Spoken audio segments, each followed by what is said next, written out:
Relation with company.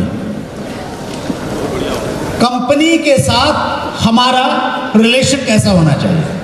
कैसा होना चाहिए सर? बहुत बढ़िया, बढ़िया होना चाहिए। 2-3 पॉइंट्स हैं। Your feelings are important.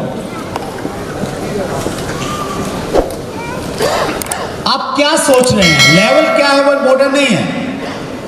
आपने कल ज्वाइन किया है या आप 15 साल पुराने डिस्ट्रीब्यूटर्स हैं, आपकी फीलिंग्स क्या है कंपनी को लेके, वो बहुत इंपॉर्टेंट है। एक कहानी शायद मेरी बात आप तक पहुंचाए। एक बहुत बड़ी फैक्ट्री कंपनी, बहुत बड़ा एक मैन्युफैक्चरिंग यूनिट था। 5 बजे छुट्टी होती है, हजारों कर्मचारी बाहर निकलते हैं। कोई साइकिल से जा रहा है, कोई बाइक से जा रहा है, कोई अपनी छोटी कार से जा रहा है, एक साथ। और उसी समय उस कंपनी के जो मैनेजिंग डायरेक्टर हैं वो भी अपनी एक लंबी सी गाड़ी से वो भी बाहर निकलते हैं। और जैसे ही गाड़ी गेट से बाहर निकलती है, मेन रोड पे आती है, एक कंपनी का कर्मचारी सामने जाके हाथ देता है। मैनेजिंग डायरेक्टर गाड़ी रोकते हैं, दरवाज़ा खोलते हैं। वो सामान्य कर्मचारी गाड़ी में बैठता है और बैठ के बोलता है कि देखिए ये किस्मत है, आज से 20 साल पहले तूने और मैंने इस कंपनी को एक साथ ज्वाइन किया था। आज मैं एक सामान्य कर्मचारी हूं और 20 साल बाद तुम इस कंपनी के मैनेजिंग डायरेक्टर बन गए हो। उस व्यक्ति ने कहा यह किस्मत नहीं है। आप याद कीजिए 20 साल पहले की वो घटना, जब ये कंपनी बहुत छोटी थी, शायद 10-12 कर्मचारी इसमें काम करते थे। और एक दिन रात को हम काम करके जब वापस आ रहे थे, रात के 11 बजे 2 किलोमीटर आने के बाद में मैंने आपसे कहा था ओहो एक बड़ी भूल हो गई। आपने पूछा क्या? मैंने कहा था कि हम लाइट और पंखा चलता हुआ छोड़ के आ गए हैं, उसे बंद करना भूल गए हैं। आपने कहा क्या फर्क पड़ता है, सुबह आके बंद कर लेंगे।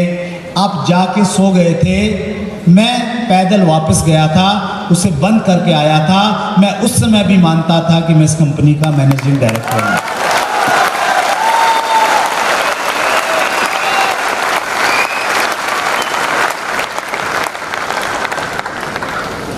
बड़ी पिन आने से ऐसा नहीं है कि आपकी फीलिंग और आपकी रिस्पॉन्सिबिलिटी लेने का जो कोई क्राइटेरिया बदल जाता है। ये आपके खून में होना चाहिए या आपकी नेचर में होना चाहिए। पहले ही दिन से आपकी ये सोच होनी चाहिए कि ये जो कंपनी है ये मेरी कंपनी है। यस और नो? ये मेरी कंपनी है, इस प्रकार की फीलिंग हो। और देखिए हम सब लोग अक्सर बोलते हैं कि हम लोग पार्टनर्स हैं कंपनी के। कितने लोग मानते हैं? और पार्टनर भी ऐसे सिर्फ फायदे के पार्टनर। हेलो, तालियां बजा सकते हैं आप?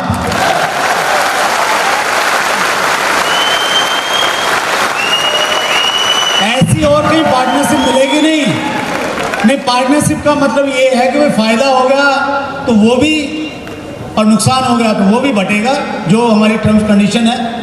लेकिन हमारी टर्म्स कंडीशन ये है, जब हम आरसीएम के डायरेक्ट सेलर बनते हैं तो घाटे का कोई सीन नहीं है कि भाई कंपनी घाटे में चली गई तो कितना कितना बांटना है, कितना देना है। सिर्फ ये है कि कंपनी का जो टर्नओवर होगा, बिजनेस वॉल्यूम का 45% तो आपको आप में ही बांटा ही जाने वाला है, प्रॉफिट के पार्टनर से।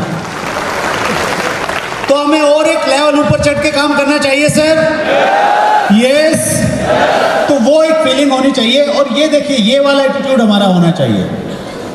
कोई भी प्रॉब्लम, बड़ी ऑर्गेनाइजेशन है, कुछ ना कुछ प्रॉब्लम आएगी। कहीं कोई प्रोडक्ट खराब हो जाएगा, कहीं कोई पिकअप सेंटर का व्यवहार ठीक नहीं होगा, कहीं कोई दूसरा इश्यू आ जाएगा। आपका ये नहीं होना चाहिए कि कंपनी का काम है, कंपनी देखेगी। कंपनी किसकी है? मेरी है। यस और नो? हम सबकी है। तो ये एटीट्यूड होना चाहिए, if there is any problem we will solve it. हम मिलके उसे दूर कर लेंगे। कर सकते हैं सर? यस, और ज्यादा जिम्मेवारी के साथ कर सकते हैं। ये हम सर को ये वायदा ले सकते हैं कि सर आप बड़ी बड़ी प्लानिंग कीजिए, बड़े बड़े प्रोडक्ट लेके आ रहे हैं, आप बड़ी बड़े मैन्युफैक्चरिंग यूनिट्स लेके आ रहे हैं, रिसर्च सेंटर बना रहे हैं। हम अपनी जिम्मेवारी को पहले से ज्यादा मुस्तैदी के साथ में पूरा करेंगे, ये कमिट लेके जा रहे हैं इस यूनिवर्सिटी से हम लोग। यस, कर सकते हैं। Thank you so much. बहुत इंपॉर्टेंट पॉइंट है sir, always respect the products. हमारे जो प्रोडक्ट हैं, चूंकि इन प्रोडक्ट का कोई विज्ञापन नहीं आ रहा कहीं पे, हम ही उसके विज्ञापन करने वाले हैं, तो सम टाइम हम अपने प्रोडक्ट को अंडर एस्टिमेट करते हैं कि यार विज्ञापन नहीं आ रहा है, कोई वैसा ब्रांडिंग नहीं है, या पहले की कोई इमेज बनी हुई आपके दिमाग में।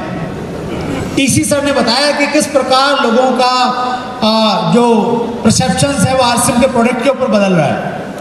पहले लोग देखते थे कि आरसीएम का प्रोडक्ट ऐसा ही होगा, और ये सही बात है। मुकेश कोठारी जी बताते हैं कि हमने उस जमाने में बिजनेस किया जब पहला प्रोडक्ट टूथपेस्ट आया, उसका तेल पहले आ जाता था और उसका जो कठोर वाला हिस्सा होता था वो बाद में बाहर निकलता था। तो जैसे आप गलतियां करते हैं डिस्ट्रीब्यूटर्स के साथ में, वैसे गलतियां होते होते आज कंपनी उस लेवल पे पहुंच गई है कि हम दावे के साथ कह सकते हैं कि दुनिया के सबसे बेहतरीन और रीजनेबल प्रोडक्ट आरसीएम बिजनेस के पास उपलब्ध है।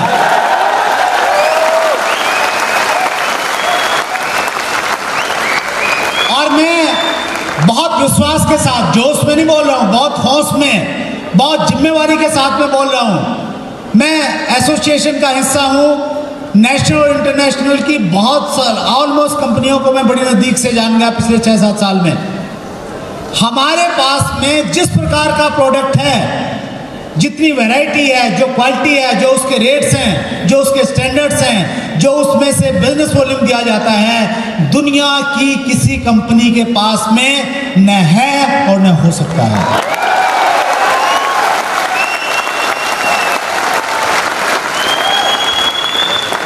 नहीं, ये तो हमें मालूम है, और हो नहीं सकता। मैं इसलिए कह रहा हूं, जिस प्रकार का हमारा इंफ्रास्ट्रक्चर है,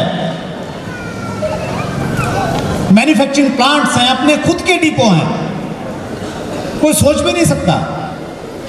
एक मल्टीनेशनल कंपनी है, उन्होंने पिछले दिनों चेन्नई में एक छोटा सा प्लांट बनाया। हेलो, इतना छोटा प्लांट अगर वो आरसीएम वर्ल्ड में अगर रखो तो वो गुम ही हो जाए कहीं। और वो इतनी उसकी मार्केटिंग कर रहे हैं कि मल्टीनेशनल कंपनी ने इंडिया में प्लांट लगा दिया, इंडिया में प्लांट लगा लिया, इंडिया में प्लांट लगा लिया। कोई मुकाबला नहीं कर पाएगा सर। आप आरसीएम को पुरानी नजरों से और पुराने से चश्मे से मत देखिए। आरसीएम एक बहुत बड़ी ताकत के रूप में इस इंडस्ट्री में उभर रहा है।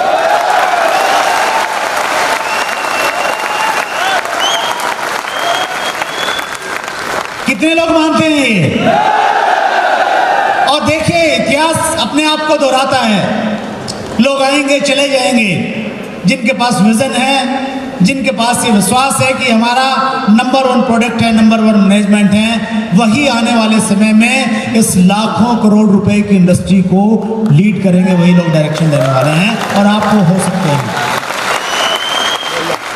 सो उसके लिए जरूरी है कि आप प्रोडक्ट के बारे में रिस्पेक्ट कीजिए। कंपनी की मैनेजमेंट, टीसी सर को लेकर हम सब लोगों में बहुत सम्मान है, और वो होना भी चाहिए। हम बहुत ब्लेस्ड हैं, बहुत सौभाग्यशाली हैं कि ऊपर वाले की विशेष कृपा हमारे ऊपर हमेशा बरसती है, उनके आशीर्वाद के रूप में। Thank you so much sir.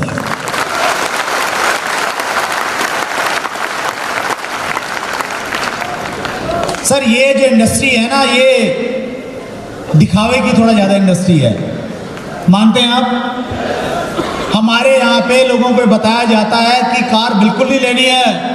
Hello, Mukesh Kothari जी जो फंड मैनेजमेंट दिखाते हैं, वो कहते हैं कि जब तक पहले सबसे जितना पैसा आता 10% तो सेविंग में जाना चाहिए।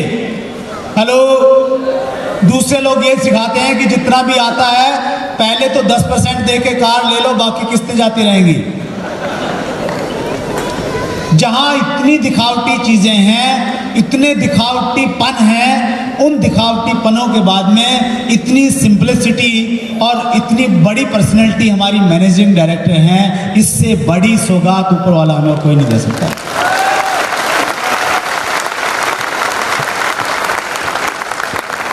कंपनी स्टाफ, देखिए हमें रिकॉग्निशन मिलता है, मालाएं मिलती हैं, ट्रॉफियां मिलती हैं, लेकिन जो हमारे साथी काम करते हैं ऑफिस में, कस्टमर केयर पे जो बैठे रहते हैं, उनको क्या लगता है आपको ये सब तामझाम मिलता है सर? मिलता है क्या? नहीं मिलता। सैलरी आपसे कम मिलती होगी या ज़्यादा मिलती होगी? कम ही मिलती होगी। तो वो जो भी लोग हैं आप उनकी रिस्पेक्ट कीजिए, जब भी उनसे बातचीत करते हैं आप आदर के साथ में बातचीत कीजिए। इस बड़ी कामयाबी में कहीं ना कहीं उनका भी कंट्रीब्यूशन है, राइट सर? और कंपनी के पीयूसीज हैं, डीकोज हैं, जो भी हैं, समस्याएं हैं, चैलेंज है, इश्यू, कोई बात नहीं है, क्या है हम मिलकर ठीक करेंगे इसे, राइट सर? सबकी रिस्पेक्ट करें, ये हमारा एटीट्यूड होना चाहिए। Believe in company decisions, company ने जो डिसीजन ले लिया, अगर सब लोग मिल अलग अलग डिसीजन लेने लग जाएंगे, एक रथ में अगर 10 घोड़े हैं, वो 10 अलग अलग दिशाओं में भागेंगे तो कहीं जा पाएंगे क्या? जा ही नहीं पाएंगे कहीं भी। कब आगे बढ़ेगा वो रथ? तब बढ़ेगा जब 10 के 10 घोड़े एक दिशा में पूरी ताकत के साथ में आगे बढ़ने लग जाएंगे। अभी गोल सेटिंग की बात चल रही थी। गोल कब पूरा होगा? जब टीम वर्क होगा, सब लोग मिलकर काम करेंगे, एक डायरेक्शन में काम करेंगे, तभी हो पाएगा। सो इसलिए जो भी कंपनी की तरफ से जो भी डिसीजन आ गया, वो हो सकता है मुझे अच्छा नहीं लग रहा, हो सकता है आपको अच्छा नहीं लग रहा, लेकिन जो आ गया हमें उसे एज इट इज पालन करना। कर सकते हैं, अच्छे फॉलोअर बन सकते हैं। याद रखिए, अच्छे फॉलोअर ही महान लीडर्स बनते हैं आगे जाकर।